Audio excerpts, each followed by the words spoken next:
नमस्कार दोस्तों, मैं प्रदीप वरिया मोटिवेशनल स्पीकर एंड राइटर्स आपका हमारे यूट्यूब चैनल पर स्वागत करता हूं। माता पिता का एक क्वेश्चन होता है कि मेरा बच्चा क्या भविष्य में सफल बन पाएगा या मेरा बच्चा लाइफ में सक्सेसफुल बन पाएगा नहीं बन पाएगा।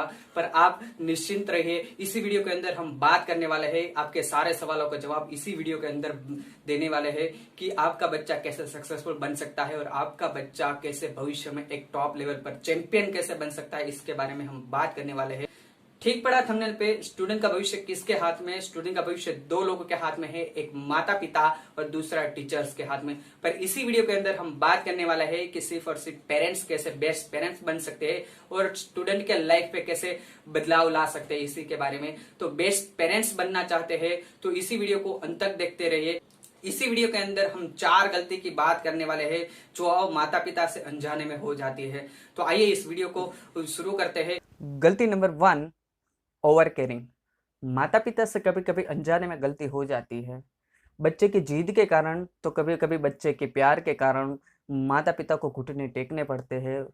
कुछ पेरेंट्स ऐसे होते हैं कि जो बच्चे को एक अलादीन का चिराग मिल गया और अलादीन का चिराग को घिस कर उसने अपने माता पिता को एक जीन की तरह प्रकट कर दिया। हर ख्वाहिशों पूरा करवाना चाहता है, हर जिद को पूरी करवाना चाहता है, हर सुख सुविधा को प्राप्त करने के लिए तुला रहता है, हर जिद को वो पूरी करवाना चाहता है, चाहे इमोशनल ब्लैकमेल करता है या तो किसी जिद के कारण वो हर ख्वाहिश पूरी करता है। पर इसी का एक ही कारण है कि यदि इसको पहली बार में टोका जाए या तो रोका जाए तो बच्चे के जीवन में बहुत ही बड़ा परिवर्तन आ सकता है, बच्चे की एक अच्छी हैबिट बन सकती है, बच्चे के लाइफ में एक पॉजिटिव एटीट्यूड्स आ सकता है। पर बच्चे की जीन बनने की जगह पर यदि माता पिता उनको वो चीज दे दे जो बच्चे को जरूरत होती है, बच्चे को वो चीज मत दीजिए जो बच्चे मांगते हैं, बल्कि वो चीज दीजिए जो बच्चे को असल में जरूरत है। जो बच्चे कभी परेशान करते हैं या तो शैतानी में करते हैं तो उनको शैतानी बंद कराने के लिए या तो जो परेशान करते हैं उनके समय उसकी परेशानी को कम करने के लिए या तो मोबाइल दिया जाए, लैपटॉप दिया जाए, कंप्यूटर दिया जाए। इसी के कारण कि बच्चा बिगड़ता जाएगा, कभी लाइफ में वो ग्रोथ करने की जगह पर वो डी ग्रोथ करता रहेगा। बेस्ट पेरेंट्स की वही क्वालिटी होती है कि बचपन से ही अपने बच्चे को हर प्रकार का अनुभव करवाता है, हर अच्छी और बुरी परिस्थिति का उनको अनुभव करवाता है, एक्सपीरियंस करवाता है कि यदि अच्छी परिस्थिति है तो उसे कैसे संभाला जाए, उनका कैसा एटीट्यूड्स है और उनकी क्या गलती होती है वो बचपन से ही उसको सिखाया जाता है। और जब बुरी परिस्थिति आती है तो उसे उसी समय पर कैसे अपने आप को संभाला जाता है, अपने माइंड को कैसे कंट्रोल किया जाता है, अपने इमोशंस को कैसे कंट्रोल किया जाता है, लोगों को क्या उत्तर देना है और जब बुरी परिस्थिति हो तब कैसे संभलना है, सबसे पहले उसको बचपन से ही सिखाया जाता है। वही बेस्ट पेरेंट्स की क्वालिटी होती है कि बचपन से ही उनको सारी प्रकार की उसको एक्टिविटी करवाते हैं, ना कि उसकी ओवर केयरिंग करते हैं, पैम्परिंग करते हैं। बच्चे को वो सब कुछ देते हैं जो उनको जरूरत है, बल्कि वो सब कुछ नहीं देते जो बच्चा मांगता है तुरंत हाजिर कर दिया, क्या हुक्म मेरे बेटे, वो सब कुछ नहीं करते। क्षमा चाहता हूँ, थोड़ी कड़वी वाणी है, पर जो चीज़ मैंने देखी है, जो अनुभव किया, जो एनालिसिस किया है, वही अनुभव के आधार पर मैं बात कर रहा हूँ। क्योंकि मैंने बहुत से ऐसे बच्चे को देखा है बचपन से ही ऐसी हैबिट में पले बड़े हैं कि बचपन से यदि उनके सामने टैबलेट ना हो, मोबाइल ना हो तो खाना नहीं खाते हैं। तो अब मैं बात करने वाला हूँ गलती नंबर 2 की, जिसके कारण बच्चा कभी कभी माता पिता से नाराज हो जाता है या तो गुस्सा हो जाता है या तो कभी कभी बच्चा उनके साथ बात भी नहीं करता है। क्यों नहीं करता है? गलती नंबर 2, कंपैरिजन एंड कंपटीशन। माता पिता कभी कभी बच्चे को अपनी जिद पूरी करवाने के लिए या तो अपना पुराना सपना पूरा करवाने के लिए या तो कभी कभी अपने सपने की ब्लूप्रिंट को पूरी करवाने के लिए अपने अड़ोस पड़ोस की दो बच्चे को एक आपस में कंपटीशन एंड कंपैरिजन करते रहे कि तुम्हारा बच्चा इसमें अच्छा है तो मेरा बच्चा इसमें अच्छा है, और ऐसे में एक दूसरे बच्चे की कंपटीशन करते रहते हैं। भगवान का सर्वश्रेष्ठ निर्माण मतलब इंसान, भगवान ने इंसान को बनाया पर एक जैसे दो इंसान नहीं है, एक जैसा पेड़ के दो पत्ते नहीं है। दो कंकर भी उठाकर ले लीजिए, दो कंकर भी एक जैसे नहीं होंगे, तो दो बच्चा कैसे एक जैसे होंगे, दो बच्चे के टैलेंट कैसे एक जैसे होंगे। यदि कोई ट्विंस होगा तो उनके भी कुछ ना कुछ हैबिट्स अलग होगी, उनकी सोच अलग होगी, उनकी चलने की स्टाइल अलग होगी, शायद दोनों का सपना भी कुछ अलग होता है। तो ठीक उसी प्रकार से भगवान ने जो चीज़ बनाई वो सिर्फ और सिर्फ एक ही बनाई है। तो इसीलिए दो बच्चे में कभी कंपटीशन और कंपैरिजन नहीं करना चाहिए। और बेस्ट पेरेंट्स एंड पेरेंट्स में सिर्फ उतना ही अंतर होता है कि जो बेस्ट पेरेंट होते हैं वो अपने बच्चे को वो चीज़ करने के लिए मजबूर करते हैं कि जो उनका सपना होता है, यानी कि बच्चे का जो सपना होता है उसमें सपोर्ट करते हैं और उनको जो चीज़ चाहिए वो देते हैं, ना कि उनकी जिद के कारण देते हैं। और जो पेरेंट्स होते हैं वो पेरेंट्स की वही गलती होती है ये कि बच्चे को वो चीज़ करवाना चाहता है जो उनका सपना बचपन में ना पूरा हुआ, या तो अपना मान सम्मान बढ़ाने के लिए बच्चे को या तो डॉक्टर, वकील, इंजीनियर, सीए ये सब कुछ बनवाने के लिए उसको जोर देते हैं और बच्चे को इसमें जरा सा भी इंटरेस्ट नहीं होता है और इसी के कारण बच्चा नाराज रहता है। यदि आपका बच्चा आप पर गुस्सा करता है या तो आपकी बात नहीं मानता है तो कभी ना कभी आपकी कुछ ना कुछ छोटी मोटी अनजाने से गलती होती रहती है, तो उसका कारण या तो कंपटीशन या तो कंपैरिजन होती है। आज से ही बच्चे की कंपटीशन और कंपैरिजन करना छोड़ दीजिए, क्योंकि आपका बच्चा एक यूनिक है और भगवान की दी हुई गिफ्ट है। आप कभी किसी इंसान को गिफ्ट देते हैं तो हजार बार सोच समझ कर देते हैं उनकी प्राइस क्या है और सामने वाले को जो मैं गिफ्ट देना चाहता हूँ क्या उसको पसंद आएगी कि नहीं आएगी, वो सब कुछ समझ कर देते हैं। तो ये तो भगवान की दी हुई गिफ्ट है, वो कैसे बिना अनजाने नहीं देते हैं, आपको ही ये क्यों दिया ऐसा सोचकर आप उनका सपोर्ट करिए, या उसका सपने के बारे में सोचिए। उनका जो सपना है वो उनको पूरा करने में सपोर्ट करिए। उनका सपना पूरा करवाने के लिए बस ऐसे इंसानों को मिलवा दीजिए जो उनका सपना पूरा करने में उनकी हेल्प करे। बस बाद में आपका बच्चा आपको गर्व होगा ऐसा बनकर दिखाएगा। और पेरेंटिंग सेमिनार करते हैं तो उसमें बहुत सारे क्वेश्चन आता है कि मेरा बच्चा मेरा मानता नहीं है, या तो हमारे माता पिता को वो वैल्यू नहीं देता है, क्यों ऐसा होता है। तो सबसे बड़ी गलती नंबर 3, बच्चे की इंसल्ट करना।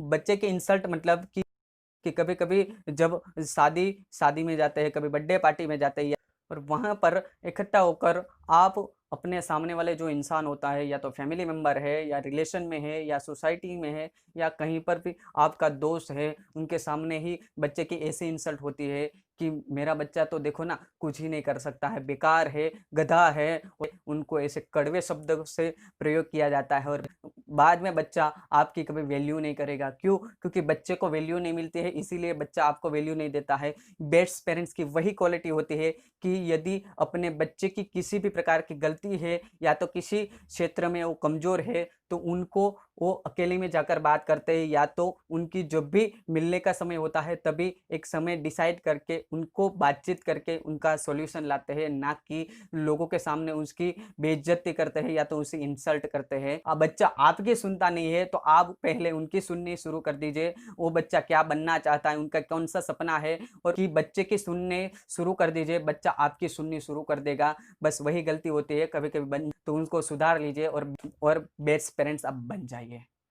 अब बात करते हैं गलती नंबर 4 की। इसके कारण बच्चे के लाइफ में बहुत ही नेगेटिव इफेक्ट पड़ती है, या तो बच्चे को जिंदगी भर के लिए भुगतना पड़ता है। कभी-कभी ऐसा हो जाता है कि कभी उनकी एक क्षेत्र में जाने के लिए कभी राइट डिसीजन नहीं लिया जाता है। तो गलती नंबर 4, सही इंसान से सही राय।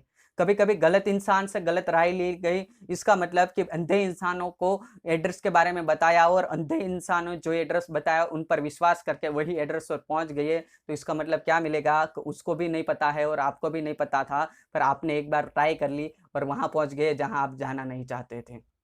कुछ-कुछ इंसानों की ऐसी गलतफ़हमी होती है कि जो इंसान पढ़ा लिखा है, वही ज़्यादा समझदार है, या तो वही मेरे बेटे का निर्णय करेगा कि मेरे बेटे को कौन-सी फ़ील्ड लेनी चाहिए या तो किसी क्षेत्र में उसको जाना चाहिए, और वही गलती बार-बार होती रहती है और बच्चा ना तो सफल हो पाता है, ना तो अपनी ज़िंदगी में कुछ बड़ा कर पाता है। इसी गलती के कारण कभी-कभी बच्चे को ज़िंदगी भर के लिए भुगतना पड़ता है। वही इंसानों से सही राय लीजिए जो आपको बेटे का सपना है और जो इसी फ़ील्ड के अंदर बड़ा नाम है या तो वो सफलता तक पहुँचा है। मैं एग्ज़ाम्पल से बताऊँ तो किसी बच्चे को यदि क्रिकेटर बनना है तो आप धोनी को फ़ॉलो कर सकते हैं, सचिन तेंदुलकर को फ़ॉलो कर सकते हैं, तभी आप इनके जैसे बन सकते हैं, ना कि आपके परिवार के अंदर, आपके समाज के अंदर, आपके फैमिली मेंबर में जो इंसान पढ़ा लिखा है या तो डॉक्टर है, वकील है, इंजीनियर है, सीए है, ये सब लोग उतना ही बता पाएँगे जिसके पास आज जितना-जितना पद है या तो जितना-जितना ज्ञान है उतना ही वो बता पाएगा। सिर्फ़ अंदाज़ा लगाकर बता सकते हैं, पर ये कभी-कभी अंदाज़ा गलत हो सकता है, अनुभव कभी गलत नहीं होता है। तो हमेशा ही सही इंसान से सही राय लीजिए, क्योंकि जो इंसान जिस रास्ते पर चला नहीं है उसी इंसान से राय लेना मतलब अंधे से एड्रेस पूछना और वहीं पर पहुंच जाना। और कभी कभी अनजाने में पता भी नहीं चलता है कि यह मैं गलती कर रहा हूँ या सही कर रहा हूँ। तो बस बेस्ट पेरेंट्स बनना है तो ये 4 गलती कभी मत करना, वरना आपका बच्चा कभी ना तो आपकी सुनेगा या तो बच्चा आपसे नाराज रहेगा, गुस्से में रहेगा और ना आपकी कोई वैल्यू करेगा। यदि ये 4 चीज को छोड़कर आपने उनको पॉजिटिव वे से लिया, जो मैंने बताया था कि बेस्ट पेरेंट्स की क्या क्वालिटी होती है, और यदि आपने ये सब कुछ अप्लाई कर लिया तो आपका बच्चा कुछ दिन के बाद धीरे धीरे वो इम्प्रूव होने लगेगा। आपका बच्चे के अंदर बहुत बड़ा बदलाव आएगा और वही सबसे बड़ी सफलता आपकी होगी। इसी वीडियो में हमने जाना माता पिता से कौन सी अनजाने में 4 गलती हो जाती है। तो फिर से दोहरा देता हूँ। तो पहली गलती माता पिता से कभी ना कभी अनजाने में होती थी, वो गलती नंबर 1 ओवर केयरिंग। और गलती नंबर 2 कंपटीशन एंड कंपैरिजन। गलती नंबर 3 माता पिता से कभी ना कभी अनजाने में इंसल्ट हो जाती थी। और चौथी कि वे सही इंसान से सही राय। तो इसी वीडियो के अंदर हमने बहुत सारी बात की और माता पिता से बहुत सारी अच्छी चीज सीखने को मिल सकती है। तो आपको ये वीडियो यदि पसंद आया हो तो लाइक जरूर कर देना, और ऐसे ही मोटिवेशन वीडियो के लिए हमारे यूट्यूब चैनल को सब्सक्राइब कर दीजिए और बेल आइकन को हिट कर दीजिए, ताकि ऐसा ही पावरफुल मोटिवेशन वीडियो आप तक पहुंचते रहिए। स्टूडेंट को मैं सिर्फ एक ही रिक्वेस्ट करना चाहता हूँ कि स्टूडेंट यदि लाइफ में सक्सेसफुल बनना चाहता है तो सक्सेसफुल बन सकता है। लाइफ में जो चैंपियन बनना चाहता है वो चैंपियन बन सकते हैं। यदि आप डांसर बनना चाहते हो तो डांसर बन सकते हैं, क्रिकेटर बन सकते हैं, सिंगर बन सकते हैं। जो कुछ भी फील्ड में जाना चाहते हैं उस सब फील्ड में आप मास्टर बन सकते हैं। परंतु यदि माता पिता का आशीर्वाद के बिना आप कहीं पर भी सफल हो जाएंगे, तभी भी वो आपकी सफलता किसी काम की नहीं। वो टेस्ट ही आपको नहीं आएगा सक्सेसफुल वाला, क्योंकि आपके माता पिता का आशीर्वाद का टेस्ट नहीं है। माता का प्यार कभी छुपता नहीं है, पिता का प्यार कभी दिखता नहीं है। माता पिता दोनों ही आपको प्यार करते हैं। माता आपको प्यार करती है वो सबको दिखता है, पर पिता जो प्यार करते हैं वो कभी किसी को दिखता नहीं है। आप हमेशा सकारात्मक रहिए और हमेशा पॉजिटिव रहिए। आपके लाइफ में सक्सेस आपका वेट कर रही है। तो आपको यदि वीडियो के अंदर कुछ अच्छे पॉइंट लगे हो तो आप हमेशा उसी पॉइंट को फॉलो करिए, और आप अपने लाइफ में सक्सेसफुल बनने के लिए आप एक फील्ड को चॉइस करिए। हमारा आगे इस टॉपिक का वीडियो आने वाला है कि स्टूडेंट को कौन सी फील्ड सिलेक्ट करनी चाहिए और कैसी फील्ड को सिलेक्ट करके वो लाइफ में सक्सेसफुल बन सकता है। तो हमारा नेक्स्ट वीडियो आने वाला है कि स्टूडेंट का भविष्य किसके हाथ में, इसका पार्ट 2 यानी कि टीचर के बारे में बात करने वाला है कि बेस्ट टीचर कैसे बना जाए, टीचर कैसे बेस्ट टीचर बन सकते हैं। इसके बारे में आप ये वीडियो अपने दोस्तों में शेयर करिए, अपने फैमिली मेंबर में शेयर करिए, टीचर को शेयर करिए, और जो माता पिता है उनको ये शेयर करिए। यदि ये वीडियो माता पिता देख रहे हैं तो आप अपने लाइफ में कुछ अप्लाई करिए, कुछ बदलाव करिए और लाइफ में अपने बच्चे को चैंपियन बनाइए। तो दोस्तों आप अंत तक बने रहिए, इसके लिए आपका खूब खूब धन्यवाद। तो दोस्तों आप हमेशा के लिए आप खुश रहिए, मस्त रहिए और तंदुरुस्त रहिए।